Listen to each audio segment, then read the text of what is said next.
Assalamu alaikum wa rahmatullahi wa barakatuh. Boa noite, seja bem-vindo ao Jornal da Haku TV. Hoje são 10 de abril de 2018. Estamos no mês do Rajab, sétimo mês do calendário islâmico, para o ano 1439. Está a findar também o mês islâmico este. Seja bem-vindo a este espaço. Vamos ao desenvolvimento das notícias. A produção da província de Nampula registrou em 2017 um grau de realizações na ordem de 101,8% e um crescimento de 101,5%, ao passar de 52,590,25 milhões de meticais em 2016 para 69,770,94 milhões de 2017. Os dados constam do informe do Governo da província, apresentado esta terça-feira, no decurso da 7ª sessão ordinária da Assembleia Provincial, que decorre até a próxima quinta-feira. No ano de 2017, a inflação média atingiu 15,44% contra 19,46% de 2016.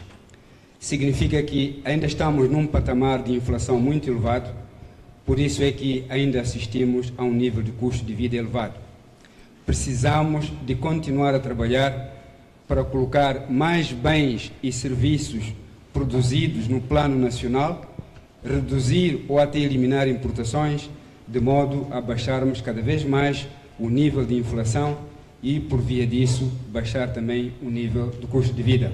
De acordo com o governador, a receita total cobrada ao longo do período em análise corresponde a uma execução orçamental na ordem de 96,2% e um crescimento de 21,3% comparativamente a 2016.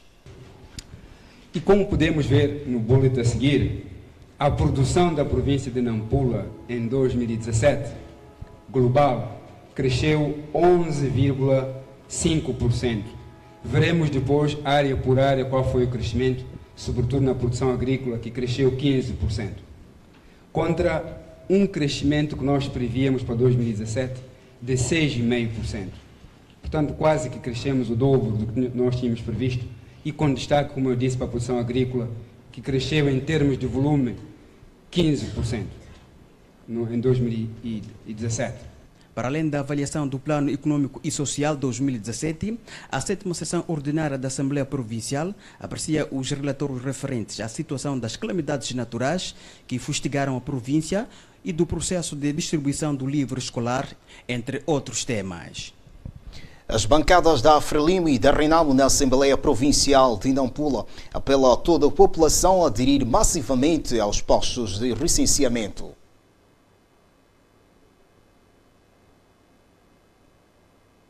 Para as duas formações políticas, o povo necessita de uma participação ativamente no recenseamento eleitoral, ato que confere o direito de votar e contribuir no processo político em Moçambique.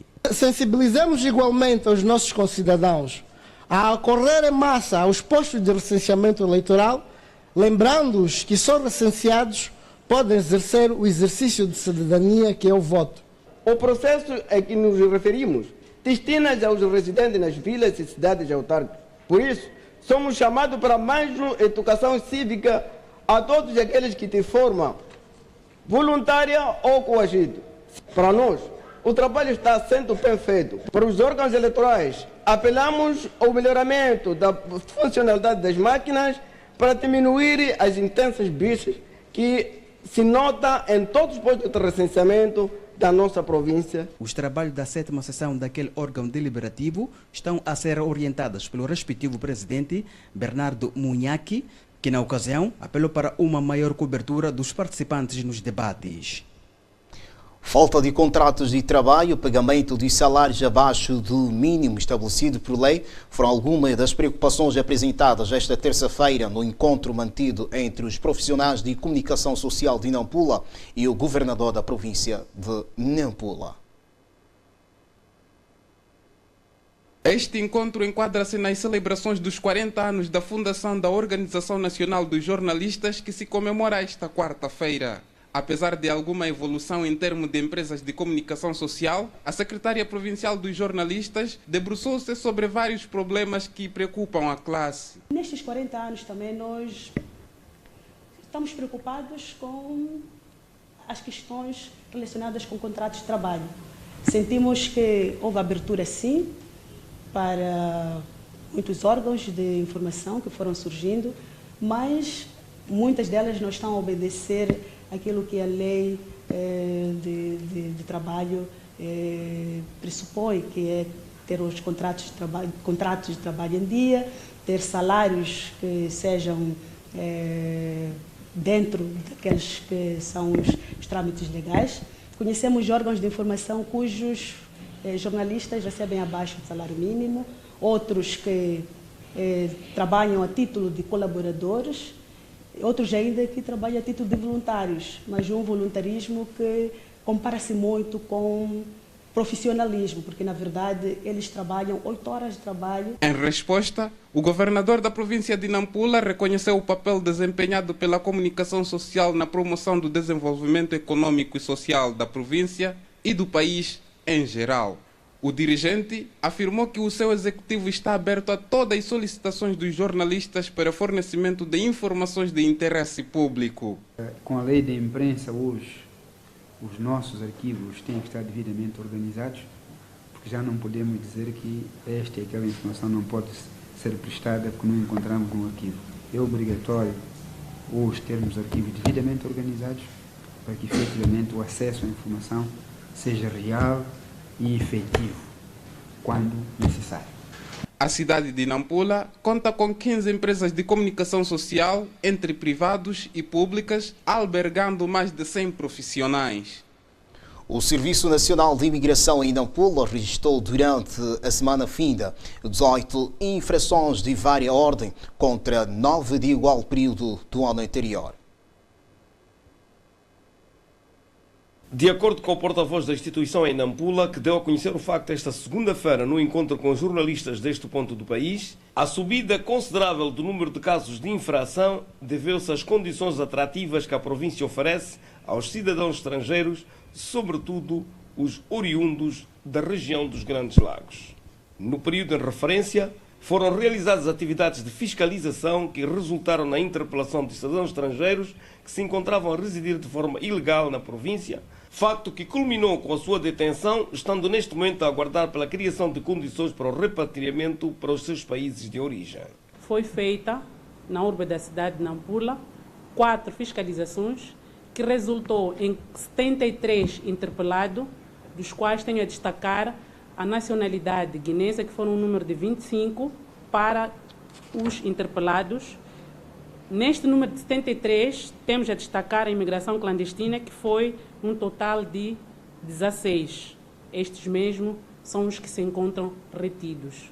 Todo o restante foram restituídos à liberdade após ser feita a triagem. A nossa fonte aproveitou a ocasião para deixar ficar uma exortação aos cidadãos estrangeiros no sentido de circularem munidos de documentos de identificação pessoal para evitar transtornos na altura que forem interpelados pelas brigadas de fiscalização dos serviços de migração. Apelar a todo o cidadão estrangeiro que se faça à urbe da cidade ou arredores, que esteja devidamente identificado, isto é, que tenha consigo portado DIR devidamente válido ou passaporte com o visto apropriado para poder estar dentro da nossa cidade. Autoridades do governo do distrito de Nampula estão preocupados com a convivência de alunos de ensino primário e secundário na escola de Nampaco, o que origina uma situação de superlotação. A preocupação foi manifestada esta segunda-feira pelo administrador do distrito durante a sua intervenção no lançamento da campanha de vacinação contra o sarampo e a rubéola, cuja cerimónia teve lugar naquela instituição de ensino que funciona nas imediações da cidade de Nampula. A escola primária e secundária de Nampaco, esta é uma das unidades comunais muito populosa do distrito de Nampula. E esta escola é uma das escolas que tem a população estudantil com um número elevado. É uma das escolas. Basta só dizer que temos aqui, nestas 2 escolas, um pouco acima de 11 mil alunos. Com efeito, constitui desafio para o Executivo do Distrito a separação dos dois ensinos naquele estabelecimento, o que deverá acontecer no próximo ano letivo escolar. Um dos desafios que nós temos como governo do distrito é tentarmos separar este espaço. Pensamos que este convívio de único quintal com estas duas escolas, futuramente teremos que resolver, porque da primeira classe à 12ª, a distância achamos que é maior, mas até aqui justificava esta união, mas pensamos que ao nível do governo, pensamos que teremos que separar nos próximos anos. A unidade comunal de Nampaco apresenta-se como sendo aquela que compreende o maior número de habitantes ao nível do distrito de Nampula. A mãe da primeira criança que beneficiou da dose de vacina contra o sarampo e rubéola, cuja campanha arrancou esta segunda-feira, mostrou-se orgulhosa e apela para que as outras façam o mesmo. A Flora Manuel deixou ficar o seu sentimento após a vacinação de seu filho, que ocorreu no posto montado na escola primária e secundária de Nampaco, ato que marcou o início da campanha ao nível da província de Nampula. Estou muito feliz que outras vezes também seja eu a primeira a ser administrada do meu bebê. Eu gostaria de deixar um apelo a outras mães que também tragam os seus filhos, façam também o mesmo que eu fiz, terem a responsabilidade dos seus filhos e não deixarem as crianças a morrerem de uma maneira assim desnecessária, porque a saúde, danos, não é pagável e não percam o tempo. É só 5 minutos que estão à vista a administrar. Então, todas as mulheres que venham para os seus filhos vacinarem. A nossa entrevistada aproveitou o momento para destacar a importância do processo de vacinação nas crianças como forma de evitar que estas sejam afetadas por doenças que podem ser prevenidas durante a infância. É muito importante vacinar as crianças, porque muitas crianças não vacinadas têm borbulhas, têm outras doenças que nós não conseguimos descobrir e, para além disso, só vemos as crianças a crescer num momento muito estranho. Às vezes dizemos que a criança está doente, ora não sei, mas é por falta de essas vacinas que nós somos ditos para trazer e às vezes ignoramos.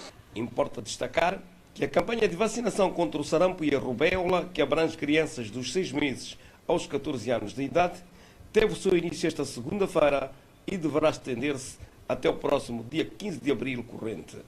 Gratos pela atenção que nos quis dispensar tudo quanto tínhamos para lhe oferecer nesta terça-feira, 10 de abril de 2018. Amanhã, dia dos jornalistas.